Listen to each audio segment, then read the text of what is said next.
Welcome friends. आपण science and technology part 1 बघतोय आणि पार्ट 1मध्ये आपण ज्या प्रकरणाला केली आहे that is chapter number 2 periodic classification of elements, ज्यामध्ये आपण एलिमेंट्स अँड देअर क्लासिफिकेशन म्हणजेच मूलद्रव्य आणि त्याच्या वर्गीकरणाची गरज ते पाहिली होती. आपण पाहिलं होतं की जसजशी मूलद्रव्यांची संख्या वाढत गेली त्या पद्धतीनं त्यांचे गुणधर्म लक्षात ठेवणं किंवा त्यांचा गुणधर्मांचा अभ्यास करणं आवश्यक होतं आणि म्हणून आपण क्लासिफिकेशनला सुरुवात केली आहे. त्यानंतर क्लासिफिकेशनच्या ज्या मेथड्स आहेत त्यामध्ये 2 मेथड्स आपण अभ्यासल्या.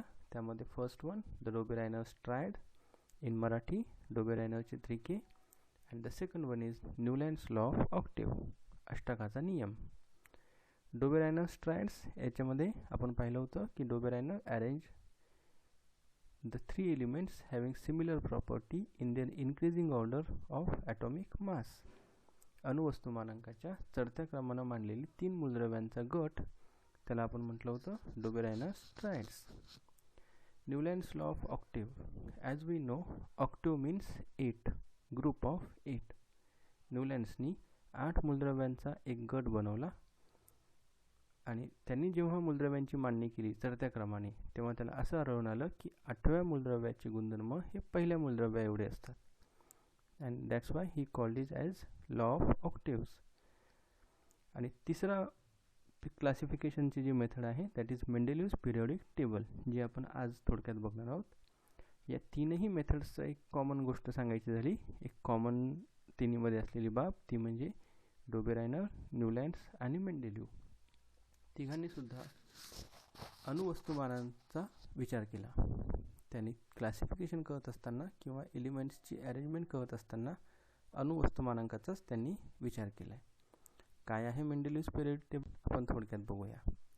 मेंडेलिव्ह considered the fundamental property of elements namely the atomic mass. मेंडेलिव्हनी अणुवस्तुमान हेच मूलद्रव्याची मूलभूत गुणधर्म मानलं and arranged 63 elements known at that time in an increasing order of their atomic mass.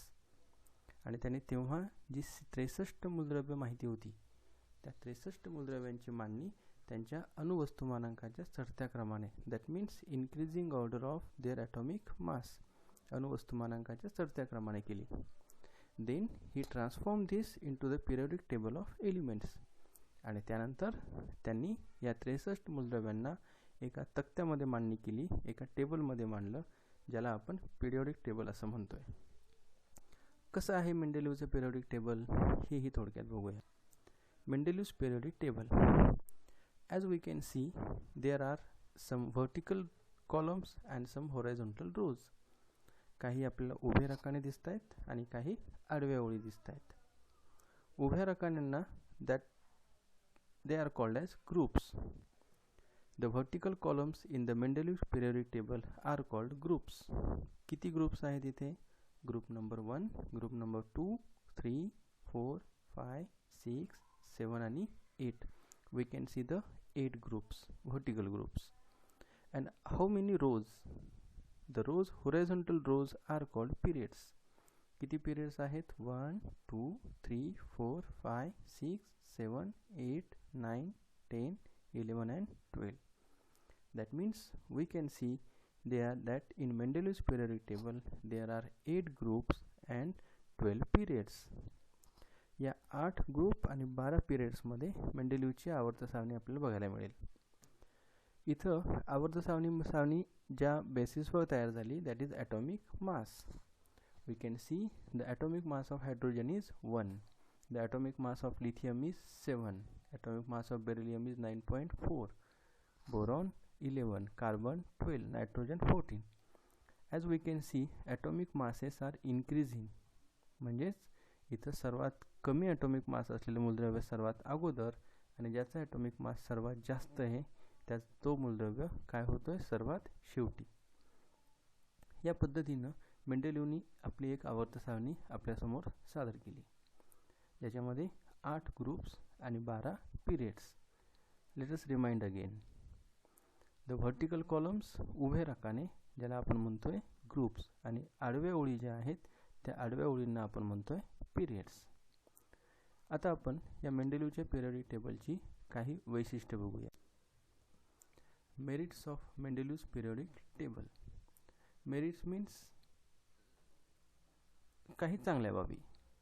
मेंडेलिव्हच्या periodic टेबलची काही वैशिष्ट्य किंवा विशेषता आपल्याला बघायला मिळेल. कोणकोणती वैशिष्ट्य आहेत? The first one, atomic mass of some elements were revise means to improve or to correct.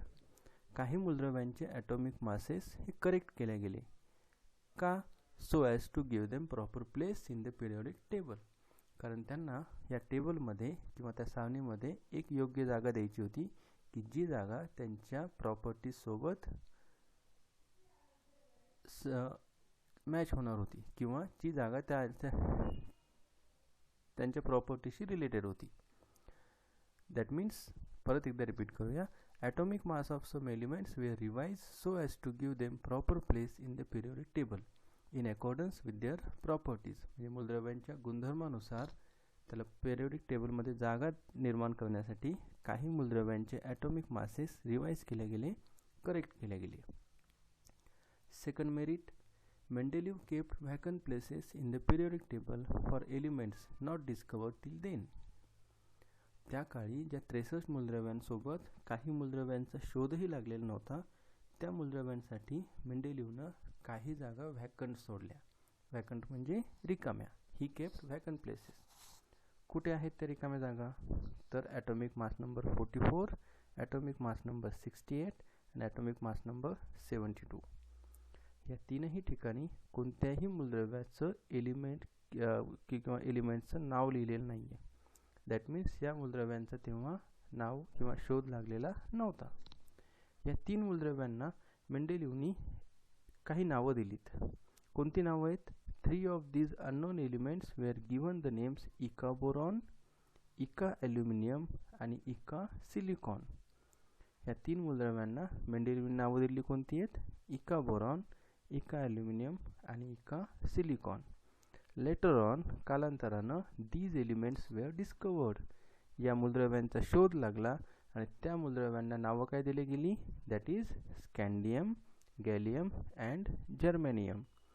या 3 मूलद्रव्यांची नावं, पहिल्या मूलद्रव्याचं नाव स्कँडियम, दुसऱ्याचं गॅलियम आणि तिसऱ्या मूलद्रव्याला नाव दिलं गेलं जर्मेनियम.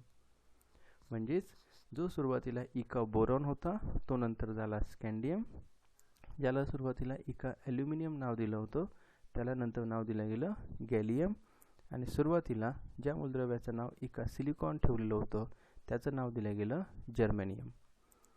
म्हणजे ही खूप महत्त्वाची बाब आपल्याला सांगता येईल की प्रेडिक्शन, जी मूलद्रव्य भविष्यात सापडणार आहेत त्यांच्यासाठी सुद्धा जागा मेंडेलिव्हनी आपल्या टेबलमध्ये इथे करून ठेवल्या. अजून आणखी एक तिसरं मेरिट आपल्याला सांगता येईल. याचं तिसरी वैशिष्ट्यपूर्ण बाब, कारण जेव्हा ही सारणी तयार झाली किंवा टेबल तयार झाला तेव्हा तोपर्यंत नोबल गॅसेसचा शोध लागलेला नव्हता. When the noble gases such as helium, neon and argon were discovered towards the end of 19th century. 19व्या शतकाच्या शेवटी ह्या मूलद्रव्यांचा शोध लागला किंवा ज्याला आपण नोबल गॅसेस म्हणतो, निष्क्रिय वायू, ज्यामध्ये हेलियम, निऑन आणि आर्गॉन आहेत. ह्या मूलद्रव्यांना स्थान देण्यासाठी मेंडेलिव्ह क्रिएटेड द 0 ग्रुप. त्यानं त्याच्या सारणीमध्ये एक 0 ग्रुप नावाचा तयार केला आणि without disturbing the original periodic table in which the noble gases were fitted very well. आणि कोणत्याही प्रकारचा बदल न करता, ओरिजिनल पिरियडिक टेबलमध्ये कोणत्याही प्रकारचा बदल न करता अगदी 0 ग्रुपसुद्धा त्या मेंडेलिव्हने त्यांच्या सारणीमध्ये ॲडजस्ट केला किंवा तयार केला.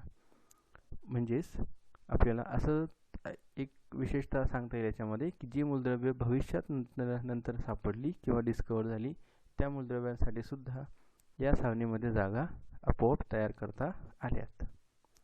आता जसे हे 3 मेरिट्स आहेत तसे काही डिमेरिट्स म्हणजे काही उणिवा या सारणीमध्ये बघायला मिळतील. कोणकोणते आहेत डिमेरिट्स तेही बघूया. Demerits of Mendeleev's periodic table. The first, the whole number atomic mass of cobalt and nickel is the same. 2 मूलद्रव्यांची अणुवस्तुमान atomic mass हे एकसारखे आहेत. Therefore, there was an ambiguity regarding their sequence in Mendeleev periodic table. जर दोन्हींचा atomic mass एकसारखा असेल तर सुरुवातीला कोबाल्ट प्लेस करायला हवा की सुरुवातीला निकेल प्लेस करायला हवा, ही तिथे एक अडचण या मेंडेलिव्हच्या पिरियोडिक टेबलमध्ये आपल्याला बघायला मिळते. त्यानंतर दुसरं त्याचं डिमेरिट्स म्हणजे isotopes. Isotopes were discovered long time after Mendeleev put forth periodic table. जेव्हा मेंडेलिव्हने पिरियोडिक टेबल जगासमोर मांडला तेव्हापर्यंत आयसोटोप्सचा शोध लागलेला नव्हता.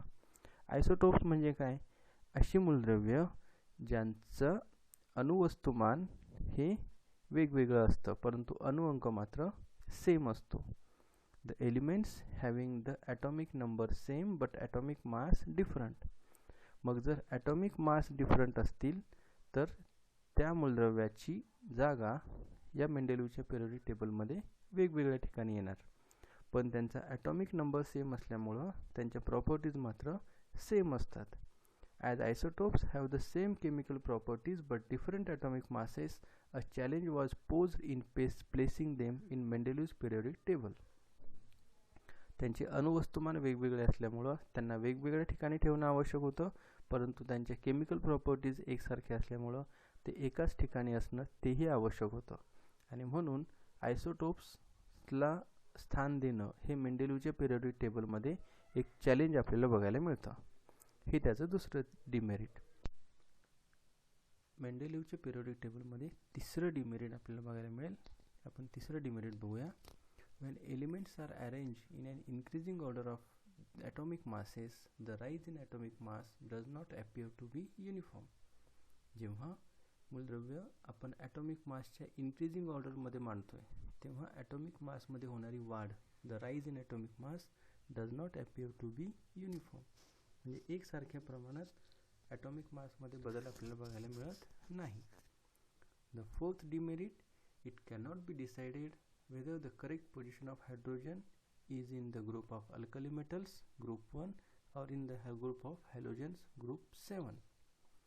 चौथं डिमेरिट आपल्याला महत्त्वाचं बघता येईल ते म्हणजे हायड्रोजनची जागा, कारण हायड्रोजन हा ग्रुप 1 मध्ये घ्यायला हवा की तो ग्रुप 7 मध्ये घ्यायला हवा हे निश्चित त्यावेळी करता आलेलं नव्हतं, कारण हायड्रोजन हा ग्रुप 1 मधील जे अल्कली मेटल्स आहेत त्याच्यासोबतही त्याचे गुणधर्म एकसारखे दिसतात, आणि ग्रुप 7 मध्ये जे हॅलोजन एलिमेंट्स आहेत त्यासोबत सुद्धा हायड्रोजनच्या प्रॉपर्टीज ज्या आपल्याला सिमिलर दिसतात.